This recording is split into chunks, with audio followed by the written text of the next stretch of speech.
Hello everyone. आज हम discuss करेंगे what is proposal defence. Proposal defence क्या होता है और किस तरह के आपसे क्वेश्चन पूछे जाते हैं।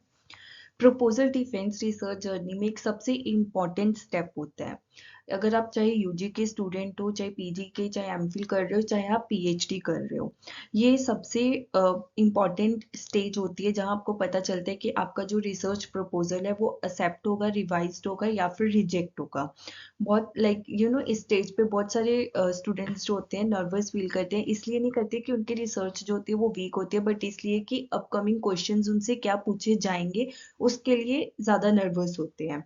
तो हम इस वीडियो में देखेंगे कि प्रैक्टिकल प्रपोजल डिफेंस टिप्स क्या है और एग्जामिनर जो पैनल मेंबर होते हैं वो आपसे क्या एक्सपेक्ट करते हैं, और common proposal defence questions with guidance on how to answer them, कि हम उनको कैसे आंसर कर सकते हैं क्वेश्चंस को। तो मतलब जो प्रपोजल डिफेंस होता है, सबसे पहले कि प्रपोजल डिफेंस क्या है। ये आपकी एक ओरल प्रेजेंटेशन होती है जहाँ पे रिसर्चर एक्सप्लेन करता है कि आपका रिसर्च टॉपिक आपने जो चूज किया है वो क्या है, रिसर्च प्रॉब्लम क्या है, रिसर्च गैप क्या है, ऑब्जेक्टिव्स एंड क्वेश्चंस क्या है, मेथोडोलॉजी आपने क्या यूज की है, और एक्सपेक्टेड कंट्रीब्यूशन क्या है इस स्टडी की। ये सब चीजें जो होती हैं आपको प्रपोजल डिफेंस में बतानी होती हैं।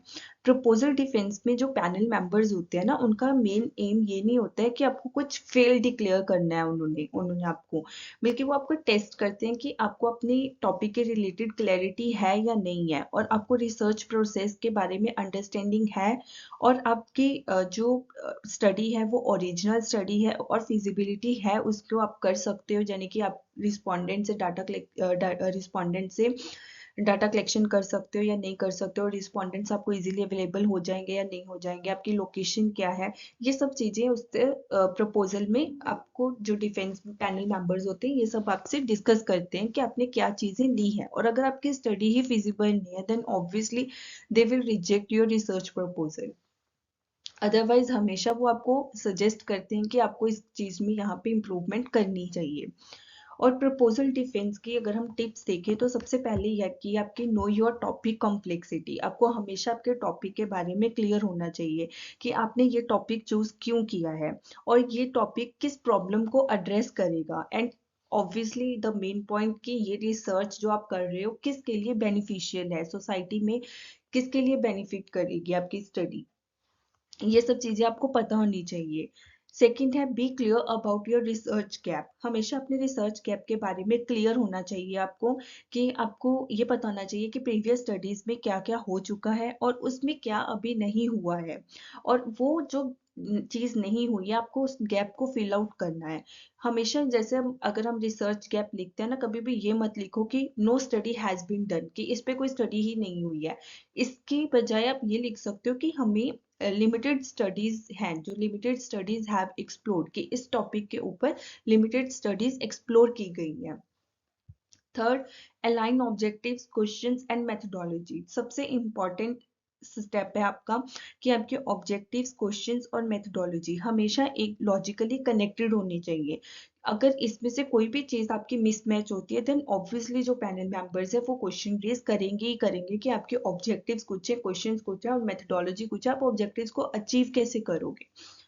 फोर्थ पॉइंट, सबसे इंपॉर्टेंट पॉइंट है जस्टिफाई योर मेथोडोलॉजी, हमेशा अपनी मेथोडोलॉजी को अच्छे से जस्टिफाई करो कि आपने, अगर आप क्वालिटेटिव यूज कर रहे हो तो क्वालिटेटिव क्यों यूज कर रहे हो, अगर आप क्वांटिटेटिव मेथड यूज कर रहे हो why you are using the quantitative method, और अगर आप मिक्स ले रहे हो क्वांटिटेटिव प्लस क्वांटिटेटिव तो आप यही क्यों ले रहे हो, मिक्स मेथड रिसर्च क्यों लगा रहे हो, उसके पीछे आपके पास जस्टिफिकेशन होनी चाहिए।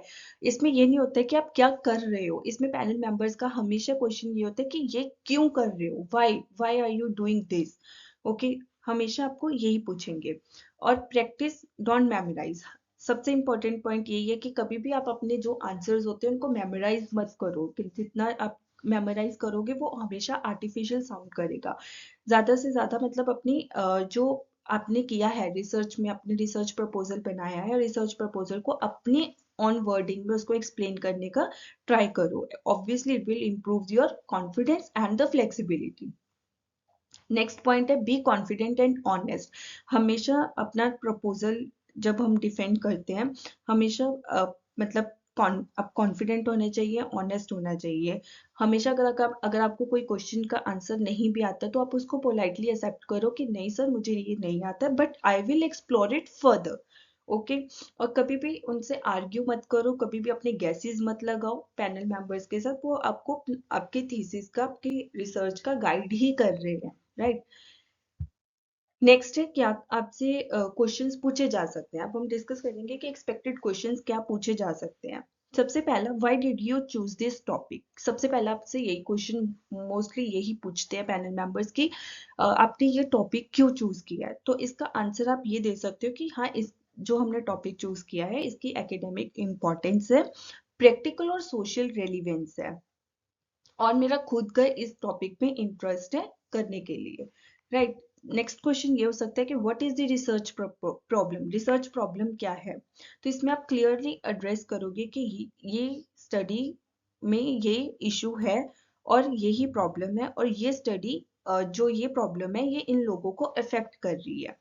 Next, what is your research gap. Research gap क्या है कि यानी कि इसमें आप एक्सप्लेन करोगे कि प्रीवियस स्टडीज में क्या कमी रह गई है और हमारी स्टडी का क्या पर्सपेक्टिव है, हमारी स्टडी क्या ऑफर करेगी। ये आपको हमेशा अपना आंसर स्पेसिफिक एंड फोकस्ड होना चाहिए आपका आंसर।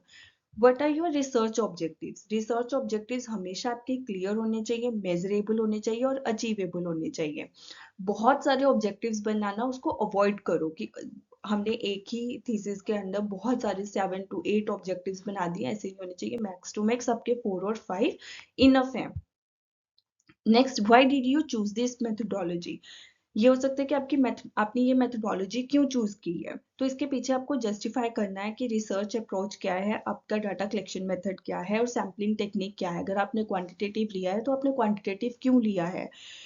और आप इसमें जैसे ये बता सकते हो कि अगर आपने क्वांटिटेटिव लिया है तो क्वांटिटेटिव इजीली मेजर करेगा रिलेशनशिप बिटवीन द वेरिएबल्स, इसीलिए हमने क्वांटिटेटिव मेथड यूज किया है। और अगर आपने कोई लोकेशन, अगर आप पंजाब में स्टडी कर रहे हो, हरियाणा में कर रहे हो, तो आप पर्टिकुलर पंजाब और हरियाणा में ही क्यों स्टडी कर रहे हो। और अगर आपने इतने रिस्पॉन्डेंट्स लिए हैं तो आपने इतना ही रिस्पॉन्डेंट्स क्यों लिए हैं। जैसे आपका नेक्स्ट क्वेश्चन यही है कि what is your sample size and why. आपको ये भी डिफाइन करना है कि आपकी जो टारगेट पॉपुलेशन है, सैम्पलिंग मेथड है, वो क्यों लिया है आपने इतना ही। अगर आप 200 सैंपल साइज लेकर के चल रहे हो तो 200 के बिहाइंड आपका रीजन होना चाहिए कि आपने 200 क्यों लिया है। और अगर आप 600 सैंपल साइज लेकर के चल रहे हो तो आप उसको भी डिफाइन करोगे कि 600 सैंपल साइज आपने क्यों लिया है। Next, what are the limitations of your study. तो हर एक स्टडी की अपनी कुछ ना कुछ लिमिटेशंस होती है, तो आप इसमें ये बता सकते हो कि आपका टाइम कंस्ट्रेंट क्या है। सिंपल जो लिमिटेशंस है वो क्या है। रिसोर्स अवेलेबिलिटी, ये भी आपकी एक लिमिटेशंस हो सकती है। Next, how is your study different from past research. सबसे इंपॉर्टेंट क्वेश्चन कि आपकी स्टडी पिछली स्टडी से क्यों किस मामले में डिफरेंट है। तो आप इसमें ये भी बता सकते हो कि अपने अपने इस स्टडी में वेरिएबल्स न्यू लिए हैं, आपने मेथोडोलॉजी न्यू ली है और आपने अपडेटेड डाटा लिया है और आपका बिल्कुल न्यू कॉन्टेक्स्ट है पास्ट रिसर्चेस से।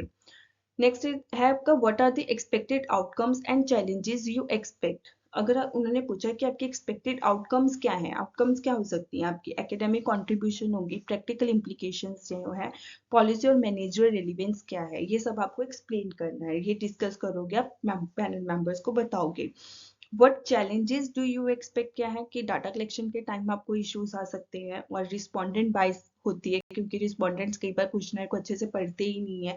कई बार वो अपना, अगर आप इंटरव्यू ले रहे हो तो आपको वो अपनी कन्वीनियंस के अकॉर्डिंग मतलब आंसर करते हैं। और टाइम मैनेजमेंट, ये आपके चैलेंजेस हैं। नेक्स्ट आता है कि आपको जो कॉमन मिस्टेक्स होती हैं वो अवॉइड करनी है। आप कॉमन मिस्टेक्स कैसे होती हैं कि बहुत वेग आंसर देना, कि आपको क्लियर ही नहीं है कि आप क्या बोल रहे हो, अनक्लियर आंसर्स देना, और वीक पॉइंट्स के ऊपर ओवर डिफेंड करना और इग्नोर करना बेसिक कंसेप्ट्स को। नॉट नोइंग की रेफरेंसेस, आपको की रेफरेंसेस ही क्लियर नहीं है और अंडर प्रेशर के कारण आप पैनिक कर रहे हो। तो ये सब आपको चीजों को अवॉइड करना है। तो मेनली जो आपका प्रपोजल डिफेंस होता है वो आपकी कोई परफेक्शन नहीं होती है, क्योंकि वो आपकी एक स्टार्टिंग होती है। ये रिसर्च का सबसे स्टार्टिंग स्टेज होती है। तो हमेशा ये इसलिए होता है कि आपको ये क्लियर हो, लॉजिक हो और आपके में कॉन्फिडेंस हो। रिसर्च करते टाइम आपको क्लियर होना चाहिए कि आपका टॉपिक क्या है और लॉजिक हो। Like if you understand your research well and prepare for expected questions, proposal defence becomes a learning experience. वो हमेशा आपका लर्निंग एक्सपीरियंस होगा rather than a fear. Okay, so हमेशा जब भी आपको प्रपोजल डिफेंस करना है, आप उसको प्रिपेयर करो एक स्मार्ट वे में, और अपनी रिसर्च के ऊपर एक भरोसा रखो कि हाँ, अगर मैंने ये रिसर्च करके की है तो ये रिसर्च आपकी मतलब एक्सेप्ट हो जाएगी। होप सो आपको ये वीडियो अच्छी लगी हो और आपके लिए ये वीडियो यूजफुल होगी। अगर आपको वीडियो अच्छी लगी हो तो लाइक, शेयर एंड कमेंट करना, and also subscribe my channel. Thank you.